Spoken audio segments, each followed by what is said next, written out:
সম্প্রতি ইসরায়েলের মাটিতে হিজবুল্লাহর ভয়াবহ নজিরবিহীন রকেট হামলার পর ইরানের হুতি বিদ্রোহীদের মুখপাত্র ইয়াহিয়া সারে স্পষ্ট ঘোষণা দিয়েছেন। এরপর ইহুদি রাষ্ট্র ইসরায়েলে শুধু এককভাবে নয়, ইসরায়েলের বিরুদ্ধে সকল শক্তিকে একত্রিত করে যৌথভাবে হামলা চালানো হবে। ইরানের সংবাদ সংস্থা বিষয়টি নিশ্চিত করেছেন। বিদ্রোহীদের এই মুখপাত্র এটি স্পষ্ট করেন যে দখলদার ইসরায়েলি বাহিনী গাজায় যে নৃশংস হত্যাকাণ্ড চালাচ্ছে এটিকে বরদাস্ত করার কোনো উপায় নেই। ইসরায়েলকে সমস্ত শক্তি দিয়ে মোকাবেলা করার জন্য প্রস্তুত হুতি বিদ্রোহীরা। এর আগে হুতি বিদ্রোহীরা মধ্যসাগরে ইসরায়েলের জাহাজকে লক্ষ্য করে বৃষ্টির মতো রকেট বিস্ফোরণ করে। একদিকে হিজবুল্লাহর হামলা, অন্যদিকে হুতি বিদ্রোহীদের বৃষ্টির মতো রকেট বর্ষণ। বিপরীত পক্ষ থেকে ভয়াবহ হামলা চালাচ্ছে ইরাকের ইসলামিক রেজিস্ট্যান্স আর ইরানের হুতি বিদ্রোহী লেবাননের হিজবুল্লাহর স্পষ্ট ঘোষণা হচ্ছে ততদিন ইসরায়েলি দখলদার ফিলিস্তিনের গাজায় অবস্থান করবে, ততদিন তাদেরকে চতুর্মুখী আক্রমণে কোণঠাসা করা হবে। আর গাজার সশস্ত্র গোষ্ঠী হামাসের স্পষ্ট বার্তা হচ্ছে হামাস তাদের সর্বশক্তি প্রয়োগের ক্ষেত্র এখনো তৈরি করেনি। হামাস তাদের সর্বশক্তি তখনই প্রকাশ করবে যখন তারা মনে করবে এটি প্রকাশ করা দরকার।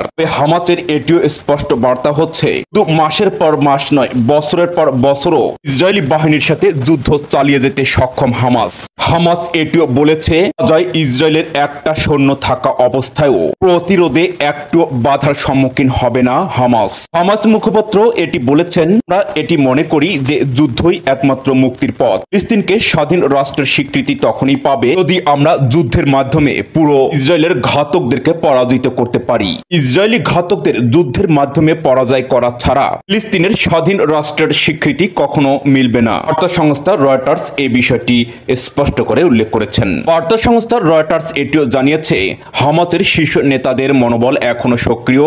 মনে করে ইসরায়েলের সেনাবাহিনীর মনোবল ভেঙে গেছে। হামাস ইসরায়েলের কাছে আত্মসমর্পণ করা নয়, বরং ইসরায়েলি সেনাবাহিনী হামাসের কাছে আত্মসমর্পণ করবে এবং স্বাধীন ফিলিস্তিন রাষ্ট্রের স্বীকৃতি মিলবে। হামাস নেতারা এটিও জানিয়েছেন আবারও যদি ইসরায়েলের পক্ষ থেকে যুদ্ধ বিরতির কোনো ঘোষণা আসে কে কঠিনভাবে পর্যবেক্ষণ করার পর সিদ্ধান্ত নেবে হামাস। এর আগেও জো বাইডেনের পক্ষ থেকে হামাসের কাছে বিরতির প্রস্তাব আসলে হামাস সেটাতে সামান্যতম স্বীকৃতি দিয়েছিল। হামাস মনে করে জো বাইডেনের প্রস্তাবে হামাস যে যুদ্ধবিরতির সামান্যতম মনোবল পোষণ করেছিল, ইসরায়েলি ঘাতকরা এটিকে হামাসের দুর্বলতা হিসেবে নিয়েছে। ওই জো বাইডেনের প্রস্তাবে হামাস যে যুদ্ধ বন্ধের প্রস্তাবে একটু সম্মতি প্রকাশ করেছে, তারপরেই ইসরায়েলি সেনাবাহিনী গাজা ও রাফায় নৃশংস হত্যাকাণ্ড চালিয়েছে। হামাসের শীর্ষ নেতৃত্ব এখন মনে করে চতুর্মুখী চাপে আছে ইসরায়েল, আর ইসরায়েলি হুতি বিদ্রোহীরা, লেবাননের হিজবুল্লাহ আর ইরাকের ইসলামিক রেজিস্ট্যান্স একসাথে হামলা করলে ইসরায়েল যে কোনো মুহূর্তে আত্মসমর্পণ করতে বাধ্য হবে।